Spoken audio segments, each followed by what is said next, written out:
Another excellent word learning strategy is what we call morphological awareness. 60% of the English language comes from Latin. So what a benefit. What a benefit for our students that they can also see that many of the words from their home language can also be used in the English language, and they're connected. And there's many prefixes, roots, and suffixes that transfer across languages. And so we should take advantage of those. And I like to use like a root, like auto, right? In Espanol, auto. I said it in Spanish, right? So 60% of the English language, and what's really beautiful is like another about 15% comes from the Greek. And between those Latin and Greek roots, wow, we can have terrific vocabulary in the English language. But how would I teach it? I would teach it the same way I do cognates. I would bring in those language components, right? So if I was talking about the ending, right, of ist, like artist, pianist, dentist. What did you hear at the end of each of those words? You heard ist. Let's figure out the meaning. Artist. Oh, do you have any of those words? Do you have the word artist in your home language? What is it?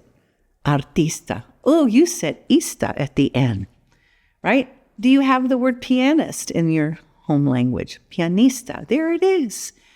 Do you have the word dentist? Dentista. Oh, so it's sounding like ista is your ending for the one who. What does a pianist do? This is the person who plays the piano. What does a dentist do? That's the person who does what?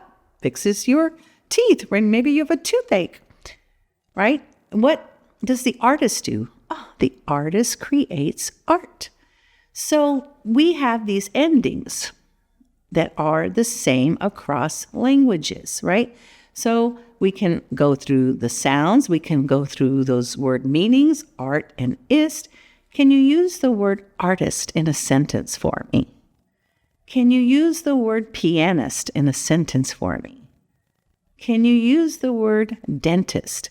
What part of speech is that? Those are all nouns. The person who.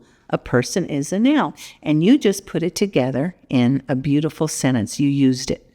So we went through really bringing in language skills as we were teaching that morphological awareness. And when our students understand, I can make those connections of the morphemes across languages, I say they have meta morphological awareness. We're going to do this so much that they start to use it as a strategy when they come across words that they don't know. They're going to look for those meaning units within words. They're going to look for those prefixes, roots, and suffixes to build words. And this is an excellent strategy for increasing the vocabulary levels of our English learners.